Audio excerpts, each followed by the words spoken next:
Hello viewer, সবাইকে হামিদার কিচেনে স্বাগতম। সবাই কেমন আছেন? আশা করি যে যেখানে আছেন ভালো আছেন, সুস্থ আছেন। আমিও ভালো।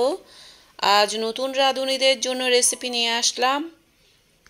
রূপচাঁদা মাছ, চাইনিজ ভাষায় বলে পমফ্রেট মাছ।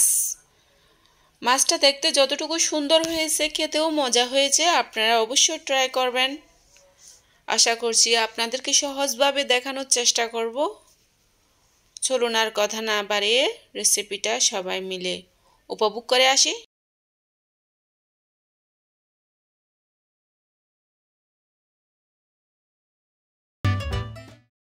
আমি এখানে কিছু রূপচাঁদা মাছ নিয়েছি, চাইনিজ ভাষায় পমফ্রেট মাছ বলে। মাছটা আমি একটা বলে করে পানি দিয়ে বেশ কিছুক্ষণ বরফ ছাড়ার জন্য ভিজিয়ে রেখেছিলাম।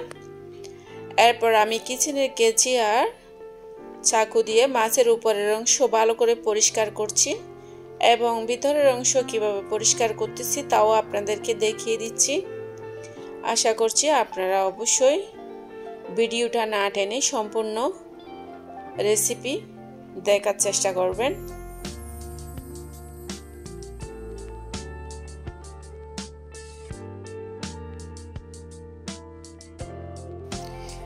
এভাবে আমি মাছগুলো এক এক করে সবগুলো পরিষ্কার করে ছুরি দিয়ে এভাবে কেটে দিব। আমি মাছগুলো কোনো ধরনের টুকরা করব না। মাছগুলো আমার ভালো করে উপরের অংশ মাছের আর ভিতরের অংশ ভালো করে পরিষ্কার করা হয়ে গেছে। নেওয়ার পর ভালো করে ধুয়ে লবণ আর লেবু রস দিয়ে আবারও মেখে ভালো করে ধুয়ে নেব। ধুয়ে একটা স্ট্রেনারে পানি ঝরার জন্য রেখে দিব। স্ট্রেনারে রাখার কারণে মাছের যে পানিটুকু ছিল ওগুলো চলে গেছে। অল্প হলুদ দিয়ে আর অল্প লবণ দিয়ে আমি মাছগুলা হালকাভাবে মেখে নিচ্ছি। মাছটা খেতে খুবই মজা। আমাদের দেশে যেই রূপচাঁদা মাছটা পাওয়া যায় ওটার কাঁটাগুলো খুবই শক্ত, তবে এই মাছের কাঁটাগুলো তেমন শক্ত না। আমি চুলায় ফ্রাই প্যান বসিয়ে দিয়েছি। এবার এক এক করে মাছগুলা আমি হালকাভাবে ভেজে নিব।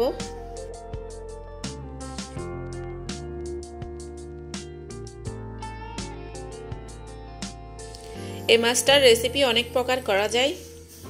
আমি মাছটা উল্টা পাল্টে সবগুলো এভাবে করে হালকাভাবে ভেজে নিচ্ছি, কারণ আমার রেসিপিটা হবে টক ঝাল ঝোল। সেজন্য অতিরিক্ত না ভেজে এভাবে হালকা করে ভেজে নিচ্ছি সবগুলো মাছ। পমফ্রেট মাছের রেসিপিতে আমি কি কি উপকরণ ব্যবহার করব তা আমি আপনাদেরকেও দেখিয়ে দিচ্ছি। সো এদিক দিয়ে যে মাছ ভাজা করা তেল ছিল ওই তেলগুলো আমি দিয়ে মাছগুলো রান্না করব। চুলায় অন্য একটা প্যান তুলে দিয়েছি আমি, ওখানে মাছ ভাজা তেলগুলো দিয়ে দিলাম আর এক কাপ পেঁয়াজ দিয়ে দিয়েছি। পেঁয়াজগুলো আমি হালকা ভেজে এখানে আধা চামচ রসুন বাটা, আধা চামচ আদা বাটা দিয়ে আমি আবারও নাড়াচাড়া করে এক কাপের মতো টমেটো কুচি দিচ্ছি। তারপর হালকা লবণ দিয়ে এগুলো আমি ঢাকনি দিয়ে বেশ কিছুক্ষণ হালকা তাপে রান্না করব।